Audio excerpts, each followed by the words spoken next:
প্রণাম বিবেক তীর্থ থেকে। আজকে ঠাকুর দক্ষিণেশ্বর কালীবাড়ি ঠাকুর আর মহেন্দ্রলাল গুপ্ত ওরফে মাস্টার শ্রী ম, তার এই দুজনের সম্বন্ধে কিছু কথা। তার আগে কথামৃত রচয়িতা শ্রী ময়ের যে ভগবতের যে একটি শ্লোক উনি গোপীগীতা ভগবতের একটি শ্লোক উনি তুলে দিয়েছেন, ঠিক কথামৃত প্রথমেই বইয়ের প্রথমে বই খুললেই সেইখানে সেটা পড়ে আরম্ভ করছি। তব কথামৃতম তপ্ত জীবনম কবিভিরীরিতম কলমসাপহম শ্রবণ মঙ্গলম শ্রীমদাততম ভুবি গৃণন্তি যে ভূরিদা জনাহা। ঠাকুর তিনবার মাস্টারমশাইয়ের অহংকার চূর্ণ করেছেন। তিনবার। প্রথমবার বরানগরে তার বোনের বিয়ে হয়েছিল, সেইখানে তিনি গিয়েছিলেন। তো বোনের যে হাজব্যান্ড তিনি বলেছেন এখানে দক্ষিণেশ্বরে একটা কালী মন্দির হয়েছে, তো ওইখানে চলুন, ওইখানে খুব সুন্দর ফুলের বাগান আছে, তো সেখানে ঠাকুর বলছি সেখানে ওই শ্রী মকে নিয়ে এসছেন। এই প্রথমবার শ্রী ম দক্ষিণেশ্বরে তার একজন রিলেটিভের সঙ্গে। তো দুজনেই ঢুকবেন, ঠাকুরের কাছে দাঁড়িয়ে আছেন। তো শ্রীম ঠাকুরের ওই ঘরটির যারা গেছেন তারা তো জানেন, ওই ঘরের সামনে তখন একজন ভদ্রমহিলা ঘর থেকে বেরিয়ে আসছে। উনি হচ্ছেন বৃন্দের ঝি, মানে ওনার নাম দিয়েছিলেন ঠাকুর বৃন্দের ঝি।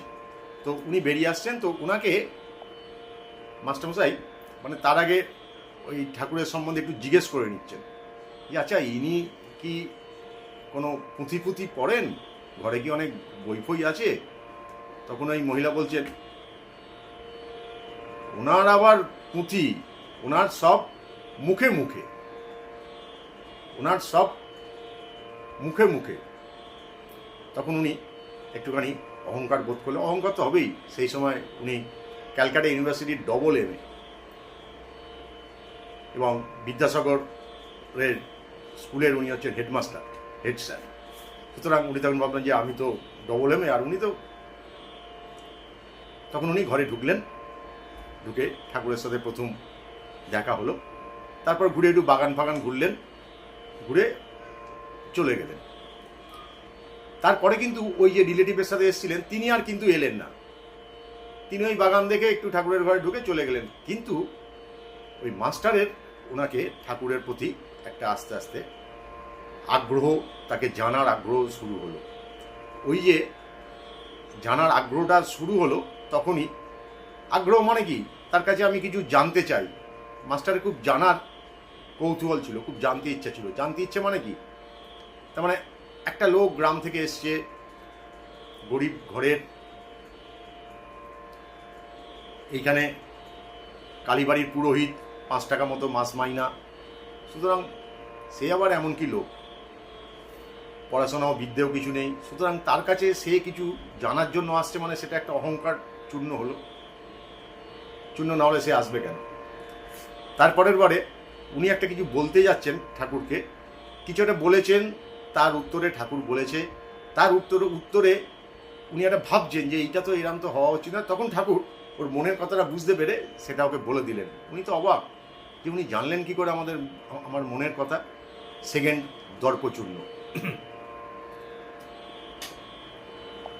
এইভাবে 3বার ওনার কিন্তু ঠাকুর দর্পচূর্ণ করেছিলেন এই মাস্টারমশাই। পরে মাস্টারমশাই একবার বলেছিলেন যে আমি আর আমার সংসার আমি করব না, কিন্তু উনি তো সংসারই ছিলেন, ছেলেমেয়ে ছিল, আমি সংসার করব না, তো আমি আপনার কাছেই এইখানেই এই থেকে যাব।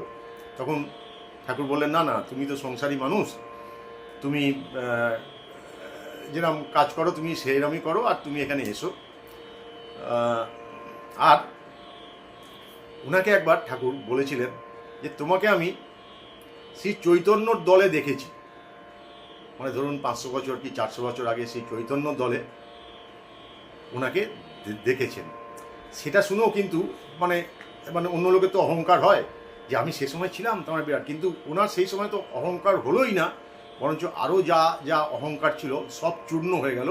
উনি তখন ঠাকুরকে গুরুরূপে স্বীকার করে নিলেন এবং ঠাকুর শ্রী মানে মা কালীকে ভবতারিণীর মন্দিরে ঢুকে বলেছিলেন যে মা, ওকে ওই 10 আনা নয়, ওই 10 আনা থেকে 1 আনা বৈরাগ্য ওকে দে, 1 আনা দিলেই হয়ে যাবে। আজকে আসছি। প্রণাম ঠাকুর, প্রণাম মা, প্রণাম স্বামীজি, প্রণাম মাস্টার মশাই।